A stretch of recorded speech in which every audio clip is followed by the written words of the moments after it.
Hello good morning दोस्तों, आप सबका संगीता मिश्रा ब्लॉग में मैं बहुत बहुत स्वागत करती हूँ। और मेरी तबीयत कुछ ठीक नहीं है तो इसलिए मैं वीडियो नहीं बना पाई, लेकिन रेगुलर पहले मैं कंटिन्यू वीडियो डालती थी तो मेरे अच्छे खासे व्यूज़ आते थे। फिर कुछ दिन मैंने बनाना मतलब टाइम ही नहीं मिला कि मैं ब्लॉग बना पाऊँ, क्योंकि अकेले मुझे सब कुछ करना है, जॉब भी करना है, घर के काम भी करना है उसमें। लेकिन मैंने प्रॉपरली यूट्यूब शॉर्ट रील्स मैंने ज़रूर डाले हैं।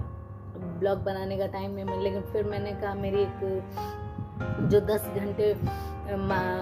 घंटे जो वीडियो मैंने 10 घंटे में हुई दोस्ती जो मैंने वीडियो बनाई थी, जिसमें चांदनी सिंह ने मेरे से कहा कि संगीता आपके इतने अच्छे फॉलोअर्स हैं, जैसे मौज पे भी मेरे अच्छे खासे फॉलोअर्स हैं, मौज लाइट पे उससे ज़्यादा कहीं फॉलोअर्स हैं, इंस्टाग्राम पे भी 1000 है, एक फेसबुक पेज पे में भी 12,000 मेरे फॉलोअर्स हैं।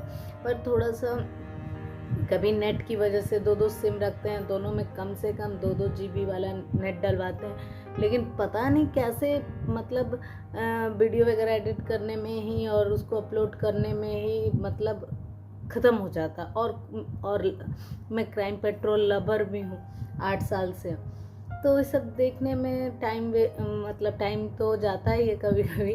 और प्लस मेरा नेट भी ख़त्म, मुझे एक्स्ट्रा 19 रुपये डाल के 1 GB लेना पड़ता है, या जो उससे ऊपर 2 GB तक मैं ले लेती हूँ। तो इस तरीके से मैं अपना कंटिन्यू, और ऐसा कोई मतलब मैं 6 साल से भोजपुरी लाइन में हूँ। 2018 में मैं क्रोध में इस लाइन में गई। मुझे कोई शौक़ नहीं था कि मैं कभी सोशल मीडिया प्लेटफॉर्म पर, क्योंकि ये मुझे बकवास लगता है। और एक चीज़ और बता दे रही हूँ, इसमें जो मेरे साथ लोग जुड़े हैं ना, वो भी मुझे बिल्कुल वो भी बकवास ही लगते हैं। क्योंकि बुरा मत मानिएगा, दिल पे मत लीजिएगा आप लोग, प्लीज़ हाथ जोड़ के विनती है कि ये सिर्फ एकता ना ये मोबाइल पे ही है। रियल लाइफ में कोई किसी के साथ नहीं है, सब लोग अकेले हैं, कुछ लोगों को छोड़ के।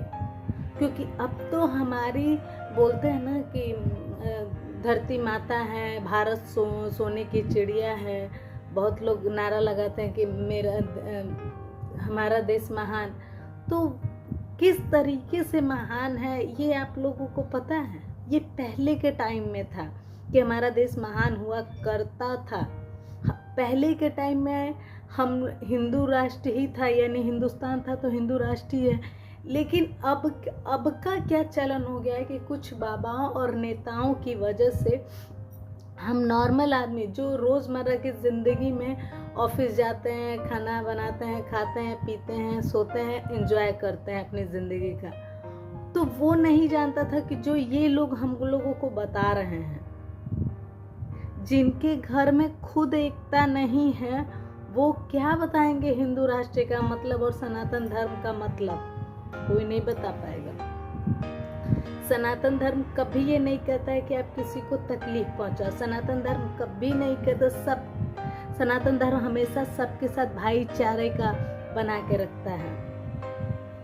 आप पार्टी में ही देख लो, ये चुनावी में कौन सी ऐसी पार्टी है जिसमें सारे जात नहीं होंगे और सारे धर्म और मजहब के लोग भी होंगे? तो फिर किस तरीके से आप लोग मतलब एक अलग अलग संगठन तैयार कर लेते हैं जिसमें, और इस संगठन से कुछ होता नहीं है, बस आम जनता को तकलीफ होती है। लेकिन मैं तो यही कहूँगी कि मोदी जी जब से आए हैं तब से, देखिए मैं 1-2 लोगों का आवाज़ पास कराई हूँ, तो कम से कम किसी को घर मिल गया, ये बहुत बड़ी बात है। फिर कुछ लोग राशन की बात करें, अच्छा था ना, पहले 350 रुपये का आता था बोरी, मैं खुद ले आती थी रिक्शे से लाद के चौक से। तो आज एटलीस्ट एक पर्सन के ऊपर 5 किलो गेहूं मिल रहा है ना, 3 किलो चावल। फिर कुछ लोग इसमें अंधभक्त कहेंगे कि नमक तेल कहाँ से आएगा। हम जानते हैं नमक तेल, हम भी जानते हैं इस चीज़ के, हम भी खिलाफ हैं, क्योंकि रोज़गार नहीं है। मैं खुद MA करके साइकोलॉजी से बहुत जगह प्राइवेट जॉब की, लेकिन एक बात बताइए, ऐसा तो नहीं कि धरती पे लोगों को रोज़गार नहीं है, गवर्नमेंट जॉब नहीं है, और ऊपर से आप लोग ऐसा तो नहीं है कि बिना खाए कोई सो रहा है, बिना पहने। एक लोग पता है 3-3 हज़ार का शर्ट पहनते हैं, 5-5 हज़ार का, 10-10 हज़ार का जूता, अरे 1.5-2 लाख का। क्या वो सरकारी नौकरी से पॉसिबल है? यानी धरती पे आपको कर्म करने के लिए भेजा। आपका पहले से चित्रगुप्त जी ने बायोडाटा तैयार रखा है कि आप धरती पे जाएंगे तो आपको सरकारी जॉब मिलेगी, तो आपको नहीं मिलेगी। मुझे वर्दी की मुझे दरोगा बनना था, यहाँ स्टार लगवाना था, मुझे बहुत पसंद था, मैंने बहुत मेहनत की थी, पर मेडिकल में मैं छट गई। मैंने बलिया में 19 दिसंबर 2010 को मैंने यूपी पुलिस का मेजरमेंट क्लियर किया था, पुलिस लाइन। उसके बाद फिर मैंने गाजीपुर में पुलिस लाइन में मैंने रनिंग का एग्ज़ाम दिया। उसके बाद मेडिकल में मैं, क्योंकि मेरा पेट यहाँ पे इतना कटा हुआ है, यहाँ से यहाँ। अब ये चीज़ कुछ मेरे अपने ही, बाहर के लोग, मैं खुल के बोलती हूँ, मुझे अब लेना देना भी नहीं अपनी फैमिली से। कहेंगे कि ये सब सोशल मीडिया पे क्या अरे आजकल मुंह बनाने का, ऐसे बाल लटकाने का, ऐसे थोड़े स्टाइलिश कपड़े पहनने कितने व्यूज़ जाते हैं। मैं तो नंगा नाच नहीं करती, जो लोग बहुत लोग नंगा नाच कर रहे हैं तो उससे पैसे कमा रहे हैं, तो दैट्स इट। मतलब मैं भी पैसे ही कमाने के लिए यूट्यूब से जुड़ी हूँ, ये जो भी प्लेटफॉर्म है। ऐसा नहीं है कि मैं इसी के भरोसे हूँ, मैं जॉब भी करती हूँ, मैं तो झाड़ू पोछा भी कर लेती हूँ। मैं दिल्ली में यहीं पे मैंने झाड़ू पोछा भी किया है। हिना दी के यहाँ पंजाबी ब्राह्मण थे और बहुत मुझे प्यार करते थे, बहुत ज़्यादा। बहुत बड़ा घर था, बहुत बड़े लोग भी थे, दिल से बड़े। घर बड़ा सबका होता है, लेकिन वो दिल से बड़े। डाइनिंग टेबल पे ना, वो उनके बेटा कनाडा रहते थे, बेटा बहू, और अंकल आंटी थे, तो मैं उन लोगों के साथ बैठ के खाती। यहाँ तक कि मैं अपने घर पे खाना नहीं बनाती थी, मुझे ऑफिस जाना रहता। मैं फर्स्ट फ्लाइट कोरियर द्वारका मोड़ में जॉब करती थी, अरुण प्रताप सिंह के यहाँ, जो कानपुर के हैं। तो वो मुझे लंच बॉक्स खुद बोलती थी कि बेटा तुम यहीं से बना के लेके जाओ। और आप जानते हो पंजाबियों के यहाँ खाना कितना अच्छा और कितने अच्छे से बनता है, सब जगह घी घी घी घी, सिर्फ घी। तो मैंने बहुत लाइफ में कुछ देखा है, बहुत। मैं बलिया में नहीं देखी कुछ भी, मैं ज़्यादातर बाहर ही रही। बाहर रहने के बावजूद भी मेरे पे ऐसे ऐसे लांछन लगे ना कि ये जो दिल है ना, चकना चूर हो गया है यार। एक लड़की जो 10-14 साल की उम्र से बाहर निकल के खट रही है, और किसी ने कोई ऐसा बता दे कि कोई किसी औरत की हेल्प बिना कुछ लिए कर देगा।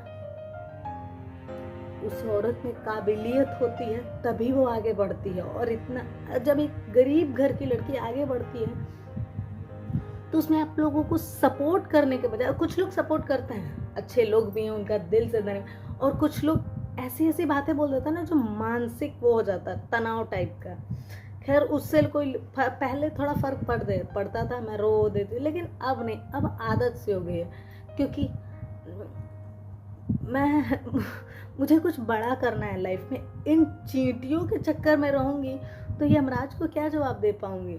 मुझे यमराज से बात करनी है, यहाँ इंसान से नहीं बात करनी। मुझे सच में, मैं किसी से बात करना पसंद नहीं करती, मुझे इंसानों से बात नहीं करनी है। जो ये कलयुगी इंसान है, जिनके अंदर ये मेमोरी फिट है कि वो गलत को गलत देखें और सही को सही देखें, ये वाली मेमोरी उल्टी हो जाती है। सही को गलत देखते हैं और गलत को सही देखने लगते हैं। एक ऐसी कहानी भी है कि एक इंसान गया घूमने के लिए, तो वहाँ साधु महात्मा बैठे थे लोग, तो पूछे ये गांव कैसा है? तो बोले कि आप बताइए, आप खुद घूम के आइए। तो घूमा फिरा, चारों तरफ रहा, तो आके कह रहा है क्या, कुछ ऐसे ही कहानी है, मैं थोड़ा भूल रही हूँ। तो उसने कहा कि यहाँ पे सब लोग बुरे लोग हैं। फिर दूसरा एक आया, वो भी यही काम किया, तो बोला कि नहीं, यहाँ अच्छे लोग। तो हमारे नज़रिए के ऊपर डिपेंड। मुझे बाइक पे लड़का लड़की भी जाता है ना, तो मैं सोचती हूँ कि भाई बहन होंगे, या मैं तो इतना, मेरे पास उतना समय भी नहीं है कि मैं किसी के बारे में बात करूँ या किसी की तरफ देखूँ। ऐसे देखने के लिए भी मेरे पास समय नहीं, क्योंकि मेरा हर एक मिनट कीमती है।